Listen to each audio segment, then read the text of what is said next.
हम 7वें 8वें 9वें सूत्र की चर्चा कर रहे थे। एक संक्षेप में देख लेते हैं। चौथे अध्याय का प्रारंभ कहा है कि देव चतुर्निकाय, 4 प्रकार के निकाय अर्थात समूह वाले देव होते हैं। देवों की लेशा बताई, कह रहे हैं कि पीतांत लेशा तक हो सकती है। फिर कहा कि उनमें भेद बताए कि 10, अष्ट, 5, 12 ऐसे कल्पोत्पन्न के भेद बताए। और फिर कहा कि ये 10 प्रकार के देव होते हैं, अर्थात डेजिग्नेशंस 10 प्रकार के, इंद्र, सामानिक, त्रायस्त्रिंश, पारिषद, अनिक, लोकपाल, प्रकीर्णक, अभियोग्य, किल्विषिक आदि आदि। तो कह रहे ये 10 प्रकार के डेजिग्नेशन है। प्लस कह रहे हैं कि जो भवनवासी के इंद्र है, कह रहे हैं कि उनके 10 भेद है। तो 10 भेद मतलब कह रहे हैं कि 10 प्रकार के देव, मतलब 10 प्रकार के इंद्र होंगे, 10 ही प्रकार के प्रति इंद्र होंगे, अर्थात हर इसमें वो 10 प्रकार के सामानिक होंगे, 10 प्रकार के त्रायस्त्रिंश होंगे, पारिषद होंगे, सब 10-10 प्रकार के होंगे। ठीक है, तो ये हमने भवनत्रिक के देखे, भवनवासी के देखे। व्यंतरों के 8 भेद है, किन्नर, किम पुरुष आदि आदि। ठीक है, और ज्योतिष के सूर्य, चंद्रमा, ग्रह, नक्षत्र, प्रकीर्णक और तारे। समझ में आया? ये इतने भेद सूर्य के विमानों के पाए जाते हैं। और एक बात विचारणीय है कि भवनवासी हमने देखा कि वे भवनों में रहते हैं, भवनों में रहते हैं। और जो व्यंतर आदि देव होते हैं वे आवास, भवनपुर आदि आदि में रहते हैं। और ज्योतिष विमान में जो रहते हैं उनको ज्योतिष देव कहते हैं। ठीक है, ज्योतिष अर्थात विशेष ज्योति से युक्त है, इस अपेक्षा से वहां पर ज्योतिष उनको कहा गया है। इसका मतलब अन्य देवों के विमानों में चमक धमक नहीं है, ये बात नहीं, लेकिन एक रूढ़िबद्ध नाम यहाँ पर समभिरुण्य से बस इनके विमानों को ज्योतिष कहा जाता है। और उनमें रहने वाले उन विमानों के ऊपर जो जीव रहते हैं उनको ज्योतिषी देव कहते हैं। हमको जो प्रचलन में लोक में ज्योतिषी जो दिखते हैं वो ज्योतिषी की बात नहीं है, एक बात। दूसरी बात, ये जितने भी ज्योतिष देव है ये हमको प्रभावित करने में समर्थ नहीं है। फिर आज ये जो जितना भी अभ्यास है, साइंस है, कि साइंस ठीक है, उसकी जगह पर है, एक कैलकुलेशन है, लेकिन जीव जो कोई फल पाता है वो अपने अपने कर्म जनित ही पाता है। इसलिए बाहर कोई प्रभाव कर सकता है ऐसी बात नहीं है। और फिर उसमें उपाय है ही नहीं ना, क्योंकि जो होने वाला है वो नक्की है। जो मेरे द्रव्य में जो घटना घटित होनी योग्य है वो होने ही वाली है। तो फिर जब होने वाली है उसको बदलने की क्या जरूरत है? और जो बदला जा सकता नहीं उसको देखने की जरूरत क्या है? तो होते हुए कोई देख लो। समझ में आ रहा है क्या? मतलब भविष्य को जानकर उपलब्धि नहीं है, मुझे ये कहना है। ये ज्योतिष देव। और थोड़ी सी बात ज्योतिष देवों की करते हैं। जैसे कल मैंने बताया था कि अपने जम्बूद्वीप में 2 सूर्य और 2 चंद्र है, राइट?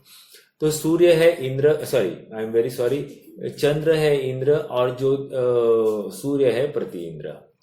तो इनका, चंद्र का एक परिवार होता है। क्या परिवार होता है?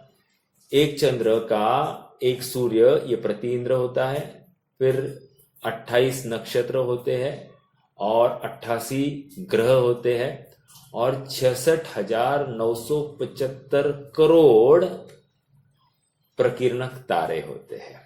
समझ में आ रहा है क्या? 66, ये इतना आंकड़ा है। तो एक चंद्र संबंधी इतना परिवार है और एक एक विमान में असंख्यात देव रहते हैं। एक विमान में असंख्यात देव रहते हैं। और ये 66,975 करोड़ नक्षत्र, प्रकीर्णक नक्षत्र है, राइट, नहीं प्रकीर्णक तारे होते हैं। और ये तो टोटल ये करोड़ प्लस 118 ऐड करने हैं, तो इतने सारे एक परिवार। और ऐसा अपने जम्बूद्वीप में कितने चंद्र हैं? 2 चंद्र। लवण समुद्र में कितने हैं? दुगने, 4। बाहर कितने हैं? 16। समझ में आ रहा है क्या? मतलब पुष्करार्ध में 16, उसके आगे और बढ़ते जाएंगे। 2.5 द्वीप मतलब अपना जो पुष्करार्ध है वहां पर 144 आए। पुष्करार्ध के बाहर जो पुष्करवर द्वीप बचता है वहां 288 है। तो ये सब संख्या है। ऐसे बढ़ते बढ़ते सूर्य और चंद्र और सूर्य के विमान वहां पर पाए। तो जब चंद्र और सूर्य कह रहे हैं तो उसके साथ उनके परिवार भी जोड़ लेना, क्योंकि वो एक फैमिली ही है, ठीक है। वो ऐसे फैमिली में ही पाया जाता है, ये पूरा कलेक्शन रहता ही रहता है।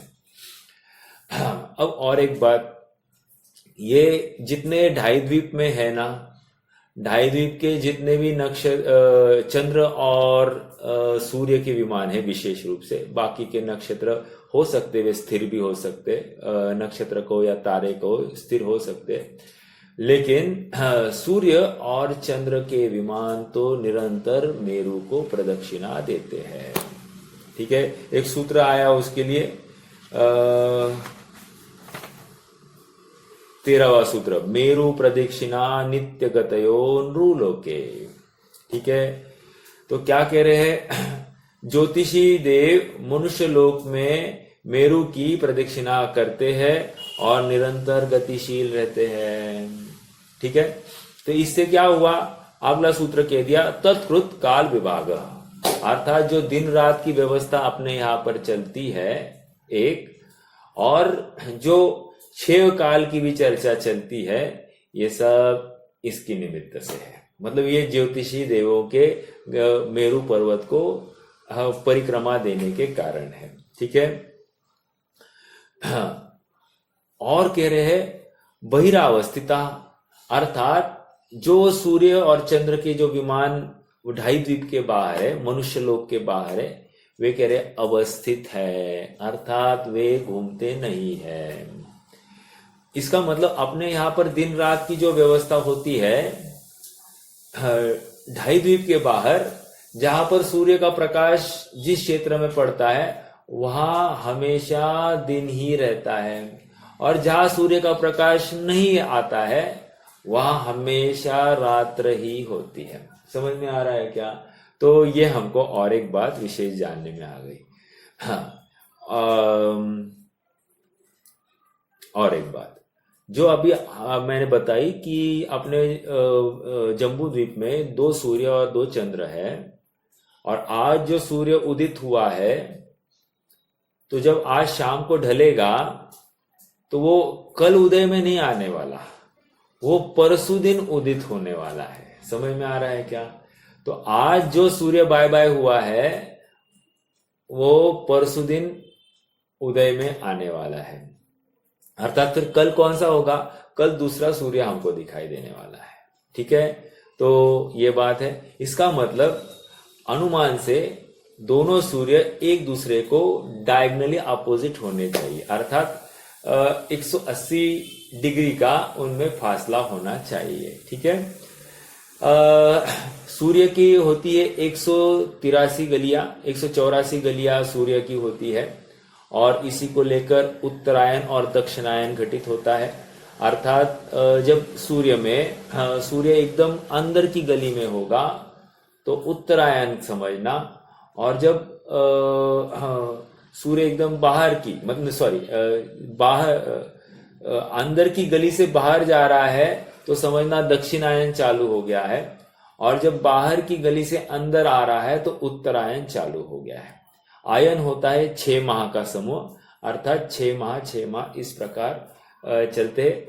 183 गलियां है, एक गली में एक दिन विचरण होता है। इस न्याय से 183 गलियों को 6 महीना लगा बाहर जाने के लिए, अंदर आने के लिए 184 गलियां और अंदर आने के लिए 183 दिन। तो ऐसा 366 डेज, 184 गलियों में 183 दिन लगते हैं। तो 366 दिन इस सूर्य के गमन में हमको मिलते हैं। तो हमारा वर्ष भी 1 साल का हो जाता है। ये इसी के अनुसार चलता है। चंद्र की गलियां अलग होती है। चंद्र की गलियां 15 ही है, ठीक है, 15 गलियां है। 15 गलियों में चंद्र फिरता है, तो मतलब उनके ऑर्बिट्स होते हैं। तो 15 गलियों में अंदर और बाहर करता है। तो एक होता है पूर्णमासी का पक्ष और एक होता है अमावस का पक्ष। तो इस प्रकार 15-15 दिनों का वहां पर गमन पाया जाता है। तो ये चंद्रमा की बात है। इससे अपन और एक बात घटित कर सकते हैं कि चंद्रमा ज्यादा फास्ट चलता होगा और सूर्य का विमान थोड़ा स्लो चलता होगा। एक दूसरी बात यह है कि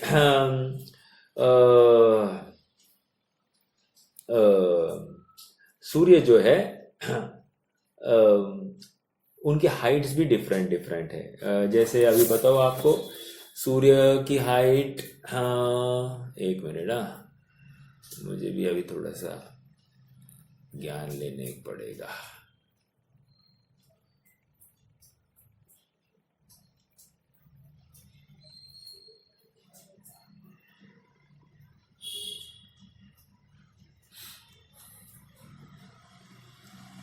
हाँ, और एक क्या है कि ये जो सूर्य चंद्र के विमान है ना, ये हेमिस्फेरिकल है, पूरे गोल नहीं है, हेमिस्फेरिकल है। मतलब क्या, नीचे का भाग गोल है और ऊपर का भाग समतल है।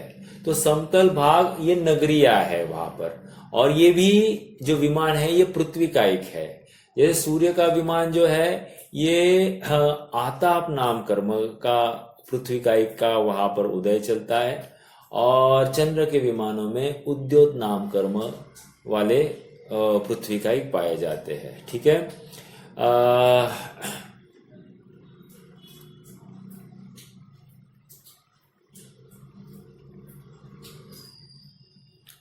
मुझे वो हाइट नहीं मिल रही, लेकिन 790 योजन से चालू होती है और 900 या 910 योजन तक उनकी हाइट पाई जाती है।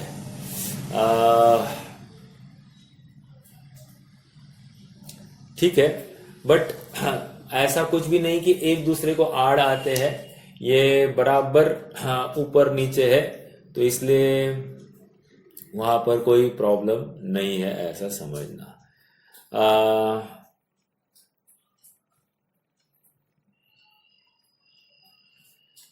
आगे बढ़ते हैं, ये मैं आपको इसका अपडेट कल दूंगा। तो ये सूर्य की और चंद्रमा की बात हो गई। यहाँ पर प्रत्येक विमान के मतलब जो ऊपरी भाग है वहां पर एक एक जिन मंदिर तो होता ही है। दूसरी बात और एक मतलब हमने ये सुना है ना, क्या चक्रवर्ती भी वहां के जिन बिंबों के दर्शन करते हैं।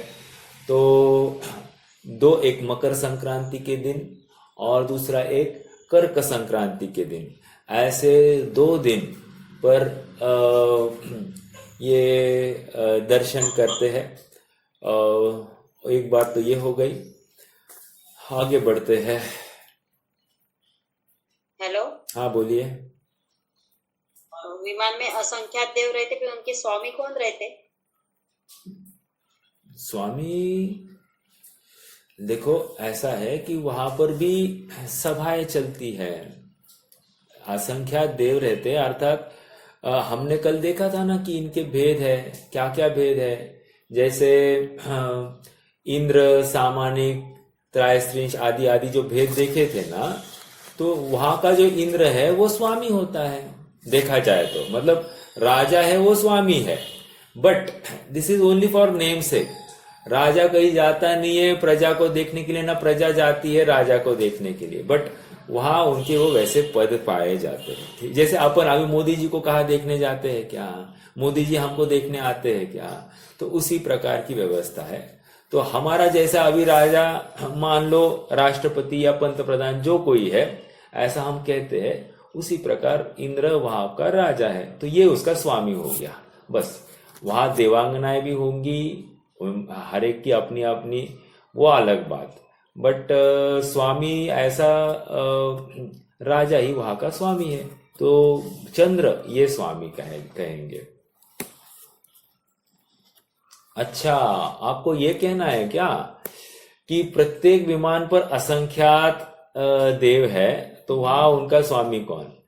तो देखो, ऐसा हो सकता है कि प्रत्येक विमान के ऊपर जो कोई मुखिया, ऐसा कुछ हो सकता है व्यवस्था, तो वो उनका स्वामी होगा। अगर वो नहीं है तो ये जो चंद्र के आधिपत्य में ही सारे देव होने चाहिए, सीधी सीधी बात है। ठीक है,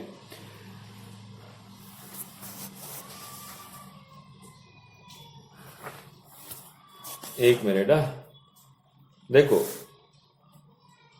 सूर्य, चंद्रमा, ग्रह, नक्षत्र और प्रकीर्णक तारे, इतने से इनके देव है, और उनके 8-8 भेद इनमें पाए जाते हैं। 8-8 भेद कौन से? इंद्र, सामानिक, पारिषद, आत्मरक्ष, अनीक, प्रकीर्णक और अभियोग्य और किल्बिषिक, ये 8 जाति के देव इन सब विमानों पर पाए जाएंगे। ठीक है, और एक महत्वपूर्ण बात, जो विमान है, जो घूमने वाले विमान है, उनको अभियोग्य जाति के देवों द्वारा घुमाया जाता है। अभी अभियोग्य जाति के देव मतलब क्या? कि कोई अभियोग्य जाति के देव होते हैं घोड़े के मुख वाले, कोई होते हैं सिंह के मुख वाले, कोई होते हैं हाथी के मुख वाले, कोई होते हैं वृषभ के मुख वाले। तो कह रहे कि ये ऐसे 4-4 लाख की सेनाएं हैं चारों दिशाओं में, और ये निरंतर घुमाते रहते। बस इनका जीवन भर यही काम है, इन विमानों को घुमाना। समझ में आ रहा है? ये अभियोग्य जाति के देव वहां पर होते हैं। तो ये एक बात इन विमानों की समझ सकते हैं। एक प्रश्न है वैसे, ये ज्योतिष विमान कितने होंगे? जो अपना स्वयंभू रमन समुद्र है, वहां पर कितने ज्योतिष मंडल होंगे?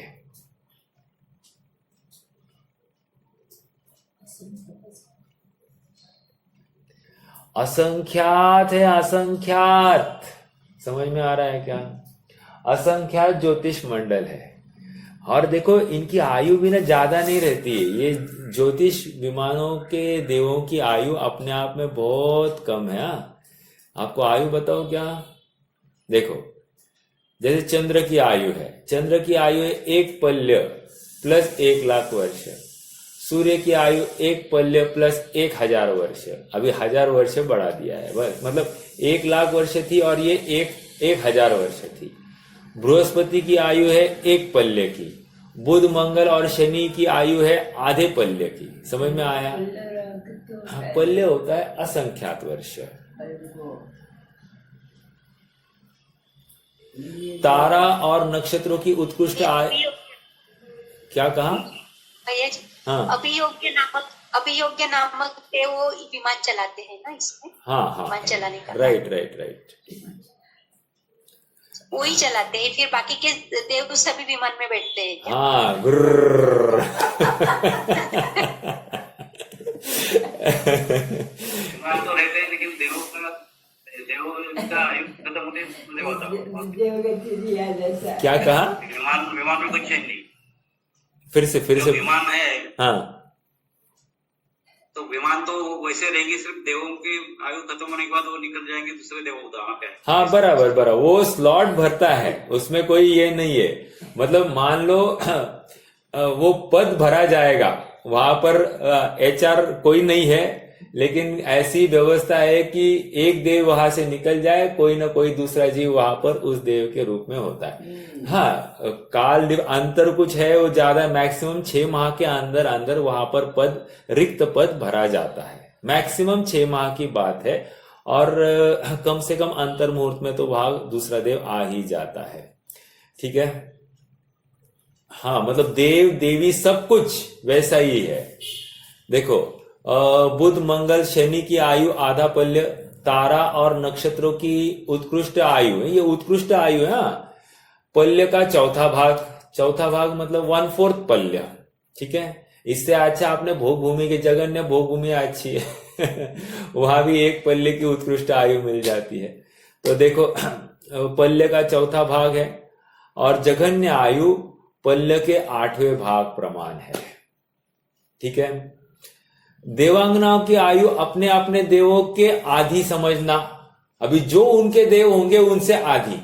जैसे अभी चंद्र की आयु है 1 पल्य और 1 लाख वर्ष, तो इनका क्या हो गया, आधा पल्य प्लस आधा लाख वर्ष, मतलब 50,000 वर्ष।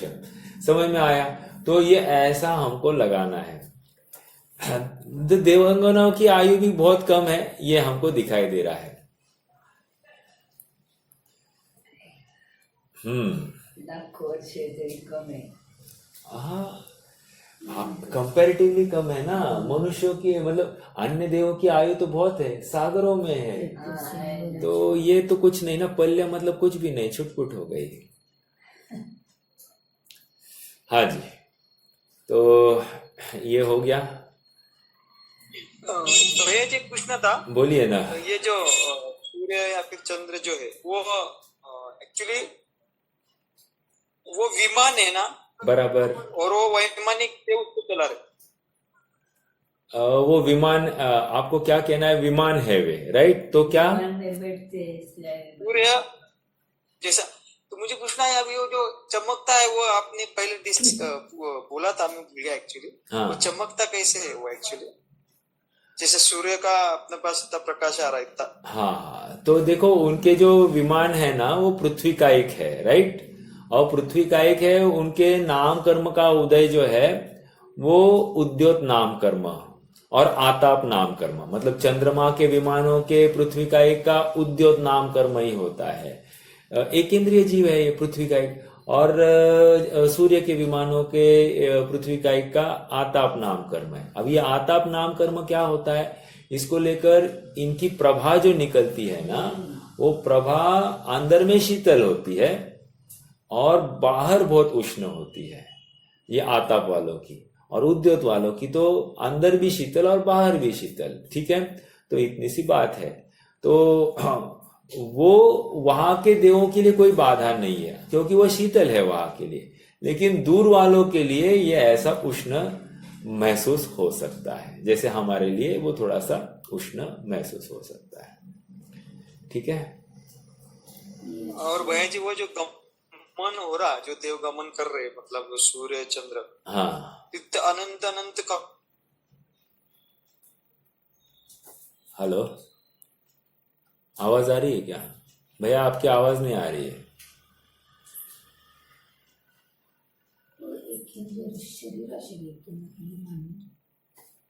नहीं नहीं, भैया मेरी आवाज आ रही है सबको?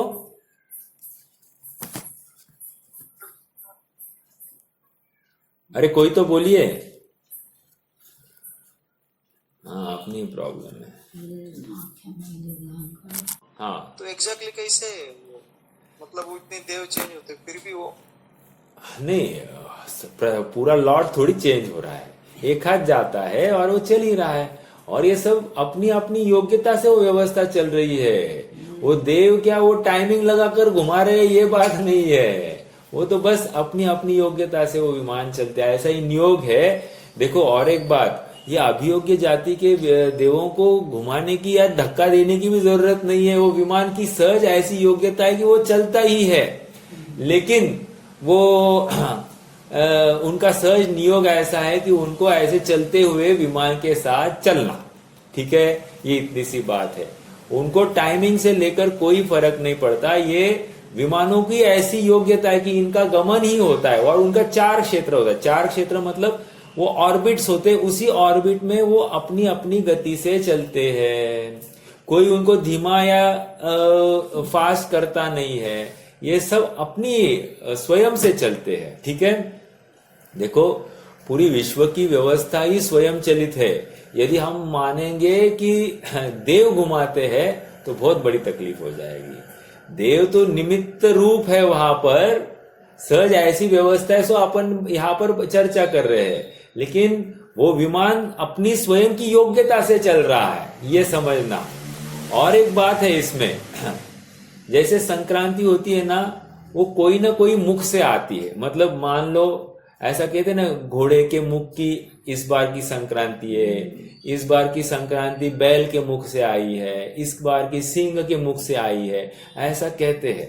तो वो जिस जो अभियोग्य कौन से अभियोग्य जाति के देव जो जिस दिशा से एंट्री कर रहे हैं ना, उस मुख से आई हुई कहते हैं। ठीक है, तो इतनी सी बात है, थोड़ा सा ये ज्ञान में रहे। भैया हाँ बोलिए। अभी का विषय आया है, तो जो अधिक मास वगैरह का जो कालगणना है, ये तब भी उपलब्ध था क्या चतुर्थ काल में? हाँ, प्रत्येक काल में। मतलब देखो ये क्यों आ रहा है, जैसे देखा जाए तो 2.5 दिन बढ़ते हैं, 2.5 दिन बढ़ते हैं। तो आया है हाँ, क्योंकि तो प्रश्न ये पड़ा है क्योंकि किसी भी तीर्थंकर का कल्याण अभी अधिक मास में नहीं दिखता है। अच्छा अधिक मास में देखो वहां पर ये इतना होगा कि जैसे अभी मेरे ख्याल से अभी अश्विन है ना, नहीं श्रावण इस बार अधिक है, राइट। तो श्रावण है तो 2 बार श्रावण है, तो आगे पीछे बोल दिया होगा। इसमें अभी प्रॉब्लम क्या है वैसे? देखो अधिक मास में ऐसा कल्याणक नहीं आता है अपने शेड्यूल में कहीं। अब ये मैंने गौर नहीं किया इस बात का, एक बार ये भी चेक करना पड़ेगा कि क्या है क्या नहीं। कुछ मुझे समझ में आया तो मैं बता दूंगा वैसे। ठीक है, ठीक है। हाँ जी, चलिए आगे बढ़ना है क्या? तो ये थोड़ी बहुत अपन ने ज्योतिष देवों की चर्चा की। वैसे चर्चा तो बहुत है, लेकिन एकदम संक्षेप में ही अपना विषय चल रहा है। आगे बढ़ते हैं, 16वां सूत्र देखते हैं। वैमानिकाः अर्थात चौथे निकाय की जब चर्चा चल रही है। चौथे निकाय कौन सा है? वैमानिकों का निकाय है। अब एक प्रश्न खड़ा हो सकता है, अभी अभी आपने विमानों की चर्चा की तो उनको आपने वैमानिक नहीं कहा, और इनको अभी आप वैमानिक कह रहे हो, ये क्या है? तो देखो, जो संज्ञा रूढ़िवश लगाई जाती है उसी के अनुसार चलता है। हालांकि ज्योतिषकों के भी विमान है, लेकिन उन विमानों उनको ज्योतिष देव ही कहते हैं, वैमानिक नहीं कहते हैं। और यहाँ के देव मतलब अभी जो स्वर्ग के देव है उनको वैमानिक ही संज्ञा दी जाती है। ओके, अभी ये वैमानिकों के 2 भेद किए हैं, कल्पातीत और कल्पोत्पन्न। कल्प मतलब होता है कल्पना। कल्पना मतलब एक इमेजिनेशन किया है। राजा है, उनकी सेवक है, उनकी प्रजा है, उनके सैनिक है, उनके अंगरक्षक है, उनकी देवियां है, ये सब एक कल्पना है। ठीक है, जैसे अभी इंद्र है और वो शची इंद्राणी है, तो कह रहे ये शादी करने नहीं जाता है, उनकी कोई शादी नहीं लगाता है, कोई कराता नहीं है, लेकिन सहज नियोग ऐसा है कि ये राजा है और किसी देवी का जन्म हो गया तो वो उसी पद को धारण करेगी, या कोई इंद्र बनना है तो वो उसी पद को सुशोभित करेगा और उसकी आज्ञा में ही सभी लोग चलेंगे। सहज ऐसा नियोग चलता है। ठीक है, तो कल्पोत्पन्न मतलब ये कल्पना है इन सब बातों की। हालांकि वहां पर ऐसा कोई एडमिनिस्ट्रेशन जैसा कुछ भी नहीं होता है। क्यों? कोई राज्य संचालन करना ही नहीं है, कोई विषय है ही नहीं प्रॉब्लम जैसा, क्योंकि प्रत्येक अव्यवस्थित होने के लिए कुछ तो अलग होना चाहिए ना। जैसे वहां पर ऐसी कोई व्यवस्था ही नहीं है, कोई नेचुरल कैलेमिटीज नहीं है, कोई आपदाएं नहीं है, कोई रोग नहीं है, आपातकालीन कोई स्थिति बनती नहीं है। उल्टी हमारे लिए आपातकालीन स्थिति बनती है तो उनको यहाँ आना पड़ता है, इतना ही एक आपातकालीन है, लेकिन अन्य समय में तो ऐसा कुछ नहीं है। तो इसलिए वहां राज्य संचालन करने के लिए ऐसा कोई जरूरत नहीं है। ओके, बस अभी जितनी बात यहाँ पर मध्य लोक में आने का योग बनता है तो उतने, या फिर नंदीश्वर द्वीप आदि वहां जाने का योग बनता है तो उतने की बात है। अन्य प्रकार से तो उनका कोई कारण नहीं होता है। मतलब सलाह मशवरा लेने के लिए कोई कारण नहीं है। सगळं स्वयं सिद्ध आहे ना. ठीक है, तो ये कल्पोत्पन्न अर्थात वहां पर इंद्रादि की व्यवस्था समझना। ओके, और कल्पातीत मतलब क्या? अरे कल्पातीत मतलब ऐसी कोई कल्पना नहीं है। सभी देव वहां पर अहम इंद्र ही है, अर्थात मैं ही स्वामी हूं, ऐसी मान्यता प्रत्येक देव जो कल्पातीत में उस सब प्रत्येक देव को ऐसी मान्यता है। समझ में आ रहा है क्या? तो ये एक विशेष बात। देखो अपने आप में वो फीलिंग रहता है कि मैं राजा हूं, राइट? एक आता है ना, मृगेंद्रस्य मृगेंद्रत्रम वितीर्णा केन कानने, अर्थात जो मृगेंद्र है, सिंह है, उसको मृगेंद्र पद अर्थात सभी प्राणियों का अधिपति किसने चुनाया है? वो स्वयं से अपनी ताकत से वहां पर खड़ा है, इस मतलब जंगल का राजा बन के। उसको किसी ने बहाल नहीं किया है, तो वो स्वयं की अंदर की फीलिंग है कि मैं राजा हूं। उसी प्रकार यहाँ पर भी सभी देवगण स्वयं को अहम इंद्र मानते हैं। एक बात, कल्पोत्पन्न तक ही देविया होती है, कल्पातीत में देविया नहीं है। ठीक है, अर्थात सभी ब्रह्मचारी है। अर्थात यहाँ पर जाने वाले सभी देव पूर्व में, अर्थात जब मध्य लोक में थे, वे सभी ब्रह्मचारी थे। वही जाकर उनकी साधना पूरी नहीं हुई है, वे ही कल्पातीत में जन्म लेते हैं। ठीक है, कपड़े वाले ज्यादा से ज्यादा 16वें स्वर्ग तक जाते हैं। क्या कहा? कपड़े वाले ज्यादा से ज्यादा 16वें स्वर्ग तक जाते हैं, इसके ऊपर नहीं जाते। ठीक है, आगे बढ़ते हैं। हाँ, देखो और एक बात रही थी, अपने 40 इंद्र किसके हो गए थे? भवनवासी के हो गए थे। हाँ, व्यंतरों के कितने हो जाएंगे? 8 प्रकार के व्यंतर है, तो उनके इंद्र कितने होंगे समोचरण में आने वाले?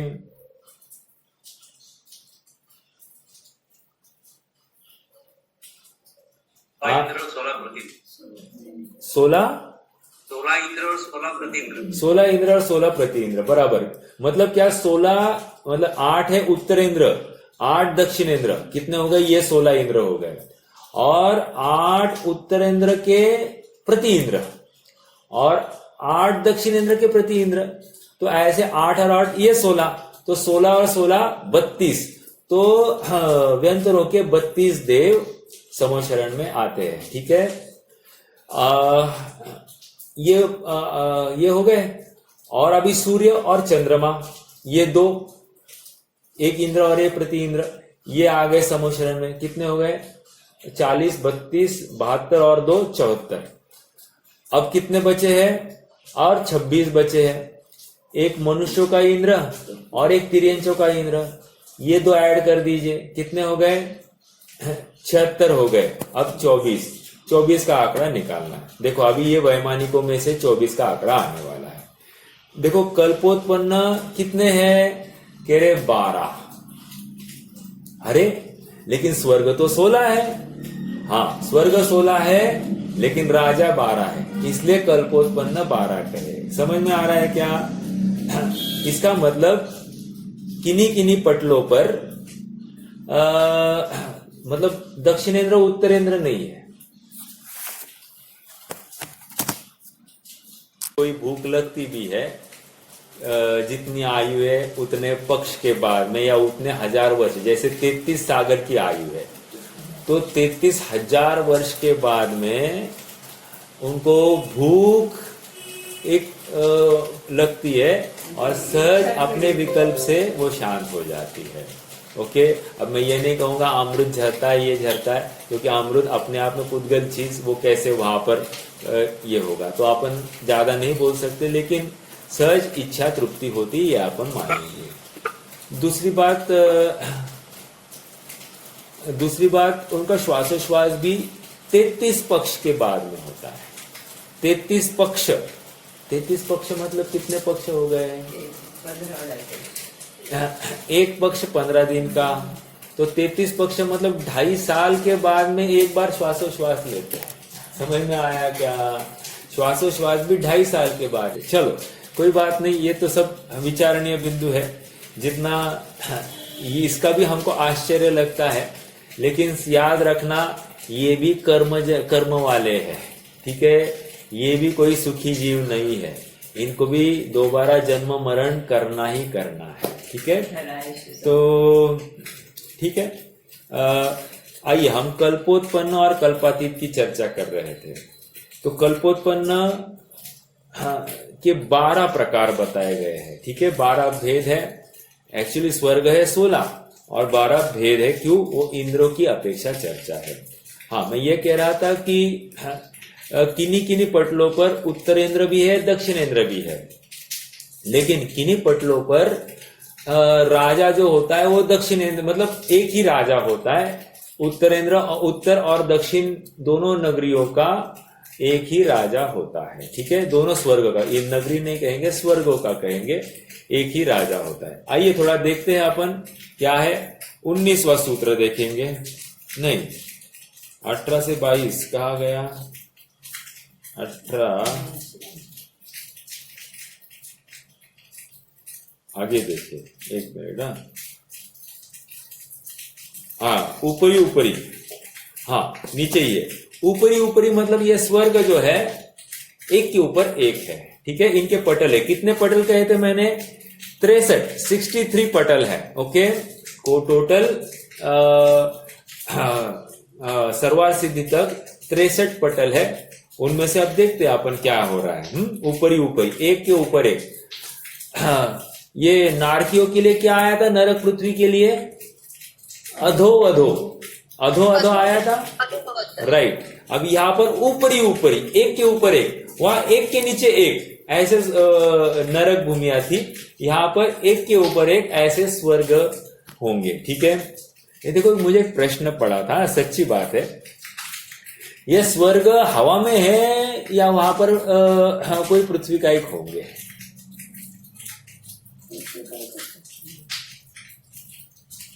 तो फिर अगर अगर हवा में है, नहीं, वो पंख भाग में इतने बड़े बड़े जिन मंदिर है और फिर उनका भवन है, भवन मस्जिद है, हाँ। वो भी कुछ बेस नहीं लगता। देखो, ऐसा मेरे एक जगह पढ़ने आया कि ये भी पृथ्वी का एक है, ये विमान जो है पृथ्वी का एक है। फिर प्रश्न ये होता है कि उनका जिक्र क्यों नहीं हुआ? वो अखंड पृथ्वियां नहीं है, समझ में आ रहा है क्या? जैसे अभी मान लो अपनी चित्रा पृथ्वी है। चित्रा पृथ्वी कैसे? एक छोर से अंतिम छोर, मतलब 7 राजू की लंबाई है। भले अपन बीच में है त्रस नाली में, वो एक राजू का घेर है, लेकिन वो विस्तार जो है 7 राजू का है। आप समझ रहे हैं क्या? ऐसा यहाँ की पृथ्वियों का नहीं होगा, ठीक है? हाँ, और अगर मान लो अपने को कठिन जा रहा है तो फिर होगा किसी नहीं, क्योंकि मानने ही पड़ेंगे ना। ये जितनी भी व्यवस्था है, मान लो कि ये उपपादशैया है या फिर जो कोई उनके स्थान है, ये नगरी तो माननी पड़ेगी। इस न्याय से वहां पर वो पृथ्वी कायिक जैसी ही व्यवस्था मानने में युक्त दिखता है, और नहीं तो फिर वो वैकृतिक शरीर मानना पड़ेगा, अर्थात कोई ना कोई देव की ही रचना है। लेकिन फिर पटल कैसे कहेंगे अपन? आप समझ रहे हैं मेरी बात को? जब हम पटल कह रहे हैं, इसका मतलब वहां पर पृथ्वी कायिक होने ही चाहिए, ठीक है? चलो देखते हैं, अपन आगे बढ़ते हैं। ऊपरी हो गया। 19वां सूत्र देखिए। सौधर्म ईशान सानत कुमार माहेंद्र ब्रह्म ब्रह्मोत्तर लांतव कापिष्ट शुक्र महाशुक्र शतार सहस्त्रार एश्वानत प्राणत योर योर आरण आरण अच्युत योर क्या है ये लास्ट क्या था अच्युत के बाद में अपराजित अच्युत एक मिनट योर नवसु ग्रैवेकेशु विजय वैजयंत पराजितेषु सर्वार्थ सिद्धौच। ठीक है, देखो हमने चर्चा की थी, आप सबको याद है क्या? नवसु ग्रैवेकेशु ऐसा अलग से लिखा, ठीक है। विजय वैजयंत जयंत अपराजित तेषु सर्वार्थ सिद्धौच ऐसा अलग से लिखा, ठीक है। जबकि उनका भी एक अलग ग्रुप बना दिया होता, लेकिन अलग अलग उन्होंने गिनाया है। कारण है यहाँ पर, कारण क्या है? जैसे हमने देखा कि नवसु ग्रैवेकेशु ऐसा कहकर मिथ्या दृष्टि जीव मैक्सिमम 90 ग्रैवेक तक ही जाता है, ये उनको संकेत करना था, ठीक है। फिर विजय वैजयंत अपराजित ये क्या है?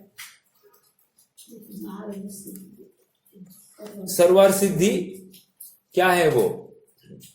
9 ग्रैवेक अनुदिश और अनुत्तर, अनुत्तर है ये। सबको अनुत्तर कह देते हैं, लेकिन इन्होंने अलग अलग नाम क्यों लिए? तो देखो यहां पर भी उनको एक संकेत देना था कि कौन सा जीव कहा जा सकता है, और उनके आयु में भी डिफरेंस है। अनुत्तर में भी जा रहे हैं, लेकिन देखो सर्वार सिद्धि वाले सभी देव 33 सागर की आयु वाले हैं, लेकिन विजय वैजयंत जयंत और अपराजित में सभी देव 33 सागर वाले नहीं है, ठीक है। कुछ कुछ देव 33 सागर वाले, तो ये उनमें भेद दिखाना था, ओके। तो ये एक बात है। हाँ जी, अब देखो और एक बात, सौधर्म ईशान सानत कुमार महेंद्र ब्रह्म ब्रह्मोत्तर लांतो कापिष्ट शुक्र महाशुक्र शतार सहस्त्रार एश्वान आनत सहस्त्रार रेश्व। हाँ देखो एश्व आया ना यहां पर, सहस्त्रारेशु संधि करेंगे तो सहस्त्रारेशु आएगा, ठीक है। फिर आनत प्राणत, अभी सहस्त्रारेशु तक उन्होंने क्यों ये लिया, पॉज लिया, उसको भी कारण है। आनत प्राणत आरण अच्युत, अब ये 4 स्वर्ग अलग क्यों रखे? देखो इसलिए रखे क्योंकि 12 स्वर्ग तक के देव ही समोशरण में आते हैं, ठीक है। हाँ 12 स्वर्ग तक के देव आएंगे। हाँ, नहीं एक प्रॉब्लम है ना, फिर चलो देखते हैं अपन में करते हैं चर्चा, राइट हो जाएगा। हाँ, फिर ये ऊपर के इंद्र का आएंगे कि नहीं आएंगे? एक मिनट करते हैं चर्चा थोड़ी बहुत। हाँ, आरण अच्युत योर, हाँ आनत प्राणत आरण अच्युत, ठीक है।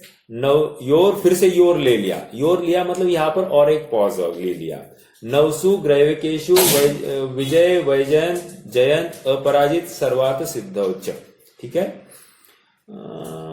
ठीक है, देखो संधि करते, सौधर्म ईशान सानत कुमार महेंद्र ब्रह्म ब्रह्मोत्तर लांतो कापिश शुक्र महाशुक्र शतार और सहस्त्रार तथा, योर मतलब तथा, आनत प्राणत आरण अच्युत, ठीक है। 9 ग्रैवेक और विजय वैजयंत जयंत अपराजित तथा सर्वार्थ सिद्धि में वे निवास करते हैं। एक प्रश्न है, क्या अनुदिश वालों को यहां पर लिया है कि नहीं लिया है? अनुदिश वालों को लिया ही नहीं, तो उनको ग्रैवेकेशु के साथ साथ उनको भी 9 अनुदिश भी आप ले लेना अपनी तरफ से, ठीक है। ये एक बात इसमें से आ जाती है।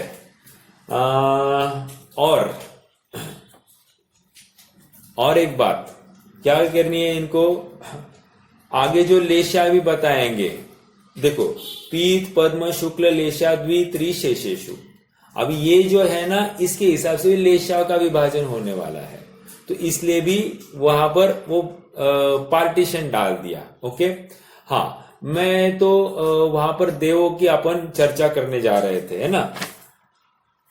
सौधर्म ईशान, तो सौधर्म ईशान में सौधर्म इंद्र है, ईशान का ईशानेन्द्र है, राइट। सानत कुमार और महेंद्र, इनका भी अपना अपना अलग अलग इंद्र है, तो ये 4 इंद्र हो गए यहां पर, ठीक है। ब्रह्मोत्तर में एक इंद्र होता है, वो ब्रह्म का इंद्र ही होता है, ठीक है। लांतो कापिष्ट में भी एक इंद्र होता है। ओके, कितने हो गए? 6 हो गए। आगे शुक्र महाशुक्र में एक इंद्र होता है, 7, और शतार सहस्त्रार में एक इंद्र होता है, 8, ठीक है।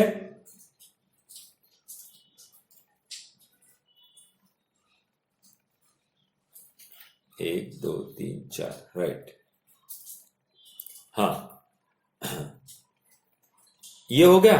आणत प्राणत आरण अच्युत, यहां पर एक एक इंद्र, उत्तरेंद्र दक्षिणेंद्र, उत्तरेंद्र दक्षिणेंद्र, ठीक है। अब प्रश्न ये है कि 24 इंद्र करने हैं ना अपने को। 24 इंद्र कैसे होंगे? तो 24 इंद्र ऐसे होंगे, सौधर्म ईशान, इन ये 2 हो गए, सानत कुमार महेंद्र ये 2 हो गए, कितने हो गए? 4 हो गए। अब कह रहे इन 4 के इंद्र और प्रति इंद्र, ठीक है, तो 8 हो गए क्या? तो पहले 4 स्वर्गों से 8 इंद्र निकले। अब आगे ब्रह्मोत्तर में एक इंद्र है, लांतो कापिष्ट में एक इंद्र, शुक्र महाशुक्र में एक इंद्र, और शतार सहस्त्रार में एक इंद्र, ये 4 हो गए। ये 4 इंद्र और उनके प्रति इंद्र कितने हो गए? 8। तो अगले 4 जोड़ों में से 8 इंद्र निकले, कितने हो गए? 16 हो गए, ठीक है। आणत प्राणत और आरण अच्युत, यहां के 4 इंद्र और 4 प्रति इंद्र कितने हो गए? 8। तो इस प्रकार ये 24 इंद्र हो गए, ठीक है। 24 इंद्र ये हो गए। नेक्स्ट सब आते हैं। ये 24 इंद्र गए ना समूह शरण में, तो गए कि नहीं गए? ये सभी 24 इंद्र समूह शरण में है, ठीक है। आगे बढ़ते हैं। अब कल्पातीत में क्या है? 12 स्वर्ग तक जाती है, 16 स्वर्ग। अभी देवियां 12वें स्वर्ग तक जाती है, 16 स्वर्ग। देविया ना, देविया 12वें स्वर्ग तक है।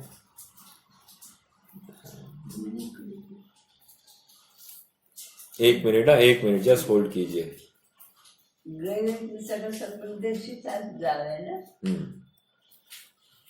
नहीं, यहाँ पर 16वें स्वर्ग तक की बात चलती है।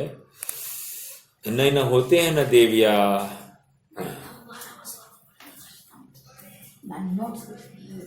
इंद्र की देवांगनाएं, राइट। ये क्या आरण अच्युत तक देवांगनाएं लिखी है ना, है ना। देखो पेज नंबर 78 पर आ जाइए। आरण अच्युत पट्ट देवांगनाएं 8-8, ठीक है। और प्रत्येक पट्ट देवांगना की विक्रिया 10,24,000 और परिवार देवांगनाएं 2,000। तो 16वें स्वर्ग तक देवांगनाएं हैं। तो देविया 16वें स्वर्ग तक मानने के लिए कोई हर्जा नहीं है, ठीक है। उनकी आयु 55 पल्ले की है, 55 पल्ले मैक्सिमम आयु है देवियों की। कोई भी स्वर्ग में जाने दो, 55 पल्ले से ज्यादा नहीं है। हाँ जी, भाई जी पूछना था, बोलिए ना। ये जो 16 स्वर्ग है, हाँ, मतलब 16 विमान है ना ये एक्चुअल में टोटल। तो एक 2-2 का ये है ना, एक बाजू में ऐसा साइड में। देखो एक फ्लोर है, आप इमेजिन कीजिए आपने एक बिल्डिंग खड़ी कीजिए, ठीक है। अभी एक माले पर 2 फ्लैट है, ऐसा विचार करो। तो जो उत्तर साइड का है उसको सौधर्म कहेंगे, नहीं उसको ईशान कहेंगे, और जो दक्षिण साइड का है उसको सौधर्म कहेंगे, ठीक है। सौधर्म ये दक्षिणेंद्र है। ठीक है, ऐसा सब जगह पर लगाना। मतलब एक फ्लोर पर 2 फ्लैट कीजिए, और एक फ्लैट मतलब एक उत्तरेंद्र और एक दक्षिणेंद्र वाला, ऐसा फ्लैट करना है।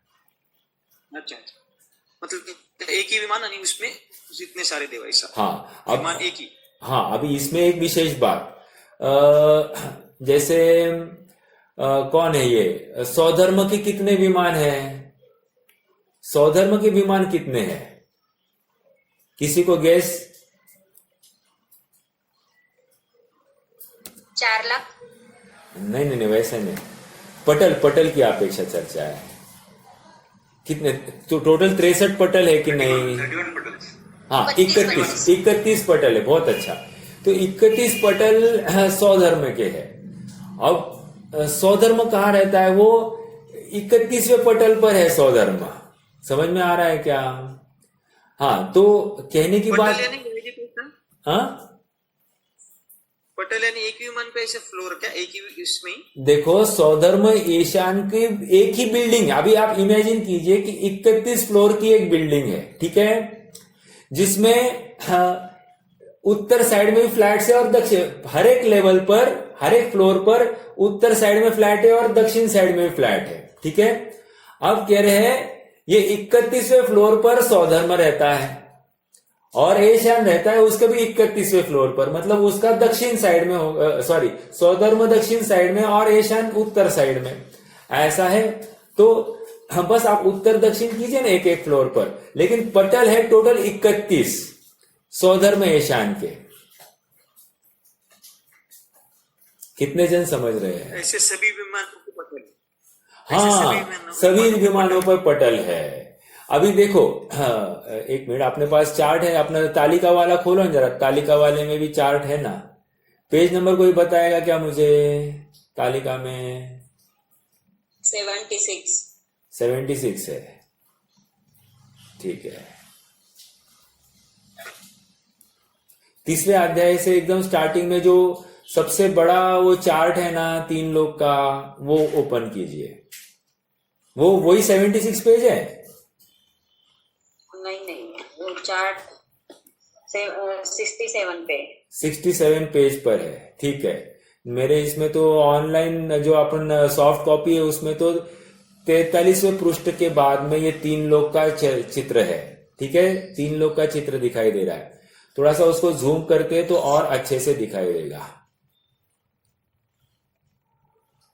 देखो,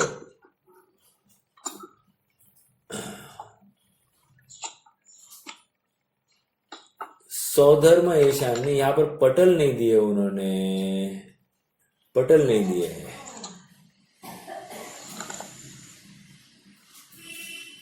नहीं दिए यहां पर। जैन भूगोल में है क्या? कोई देख सकता है क्या जैन भूगोल के बुक में? हाँ, जैन भूगोल में है। पेज नंबर बोलिए। जैन भूगोल में पेज नंबर 14 पे है। 14 बराबर। एक मिनट,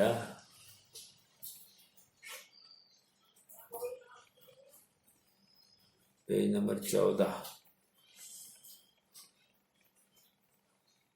स्टार्टिंग में है। हाँ, स्टार्टिंग में मेरे ख्याल में है। एक मिनट, पहले सब चित्र दिए है, उसमें 14 नंबर का चित्र है इन शॉर्ट। हाँ हाँ हाँ।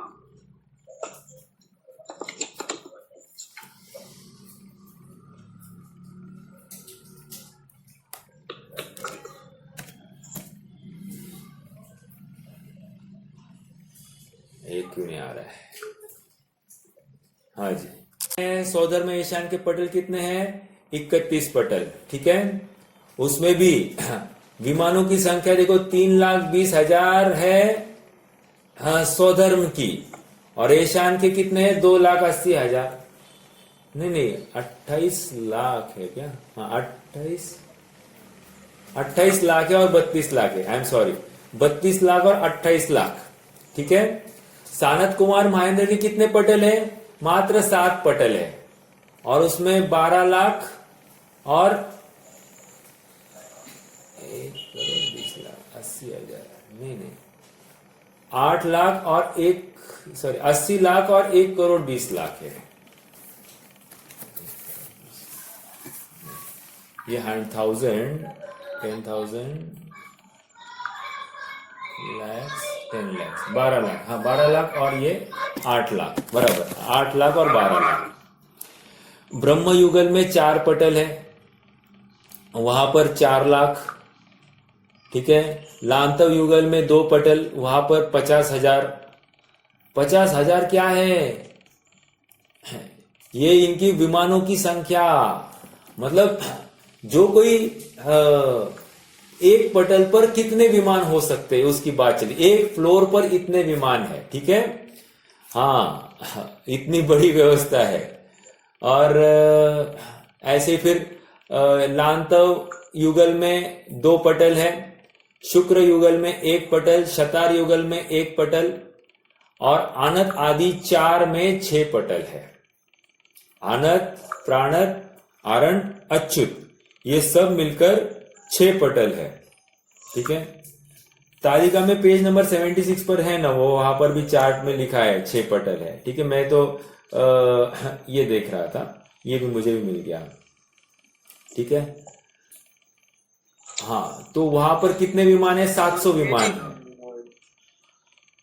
क्या कह रहे हैं? ठीक है।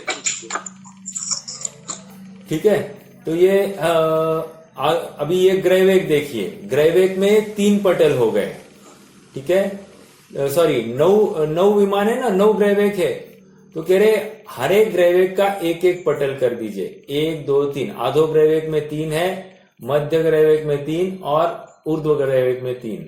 अनुदिश, 9 अनुदिश का मिलकर एक ही विमान है, एक ही पटल है, नॉट विमान। 9 अनुदिश मिलकर एक ही पटल है, मतलब एक ही पटल पर आपको 9 अनुदिश दिखाई देंगे, ओके। एक ही फ्लोर पर सब दिखाई देंगे। और अनुत्तर में भी एक ही पटल पर 5 विमान दिखाई देंगे, ठीक है। तो ये विमानों की संख्या, टोटल विमानों की संख्या कितनी है? 84,97,000, ठीक है। 84,97,000 ये विमानों की संख्या है। और देखो नीचे ना, आप अगर जैन भूगोल है आपके पास में, तो आपको वहां पर दिखाई देगा, बीच में है इंद्रक विमान, और फिर चारों दिशाओं में क्या है? श्रेणीबद्ध है, ठीक है। और विदिशाओं में या अन्य दिशाओं में सब जगह पर जो है बिखरे हुए, वे प्रकीर्णक कहेंगे अपन उनको, प्रकीर्णक। यस, समझ में आया? तो ये इस प्रकार से एक ही पटल पर इतने विमान हो सकते हैं। ऐसे गोल गोल बिंदु दिखाए ना, अभी देखो ये गोल बिंदु दिखाए है, ये भी इमेजिनरी है।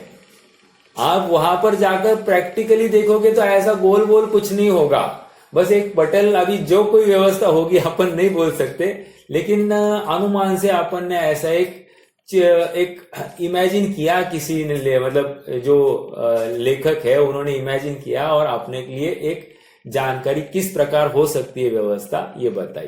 अभी जैसे उन्होंने पूरा एक स्वर्ग को गोल किया है, अभी क्या गारंटी वो गोल होगा? चौकोर मतलब रेक्टेंगल 1 by 1, 1 by 1 राजू का है ना, तो 1 by 1 राजू का चौकोर करना चाहिए था। अब वैसा तो किया नहीं इन्होंने, अब जैसा होगा वैसा होगा, लेकिन इन्होंने अपनी तरफ से एक थोड़ा सा एक अनुमान करके चित्र लगाया है, ठीक है। तो विचारणीय बिंदु, ठीक है। ये एक स्वर्ग के दूसरे इसमें नहीं जा सकते ना? हाँ, जा सकते हैं ना, आइए ना बात। देखो ऐसा है, सानत कुमार महेंद्र का एग्जाम्पल लेते हैं, तो सानत कुमार महेंद्र का जो देव है वो अपने स्वर्ग में ही रहता है, अपने स्वर्ग से नीचे जा सकता है, ठीक है। मतलब मान लो नरक पृथ्वी तक भी जा सकता है, ओके। लेकिन सानत कुमार महेंद्र वाले को ऊपर जाना है तो उसको ऊपर का देव आकर लेकर जाए तो ही जा सकता है, नहीं तो नहीं जा सकता। समझ में आया क्या? ऐसा है। देखो पेज नंबर 77 पर ही लिखा है ना, जैसे सानत कुमार महेंद्र का है, तो वहां गमन क्षेत्र दे रहे हैं, कह रहे 3.5 राजू टोटल गमन क्षेत्र है स्वयं से। जैसे 1.5 राजू क्या है, 1.5 राजू मतलब ये 31 पटल है ना, ये 1.5 राजू प्रमाण है। और नीचे अधोलोक में 2 योजन मतलब 2 राजू जा सकते हैं। तो इस प्रकार से ये 3.5 राजू जा सकते हैं। और देखो ऊपर के देव की सहायता से ये कितने ऊपर जा सकते हैं, कह रहे ऊपर के देव की सहायता से 16वें स्वर्ग तक जा सकते हैं। समझ में आया? मतलब 12 स्वर्गों के देव ऊपर के देव की सहायता से 16वें स्वर्ग तक ही जा सकते हैं, ठीक है। और नीचे तीसरे नरक पृथ्वी तक जा सकते हैं, ये अन्य की सहायता से जा सकते हैं, ठीक है। ये चार्ट आप पढ़ लीजिएगा, वहां पर आपको सब विशेष मिल सकता है।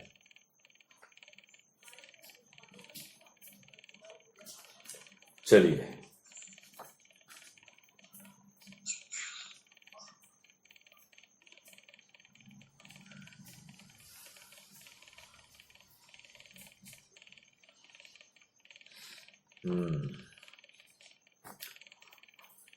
ठीक है, आज के लिए रुक भी जाते, समय भी हो गया है और चर्चा करेंगे अपन इनके विमानों की कल। चलो, चौथा अध्याय थोड़ा सा ज्यादा ही है। रुके, कोई प्रश्न और है तो रख सकते हैं, नहीं तो जिनवानी स्तुति करेंगे।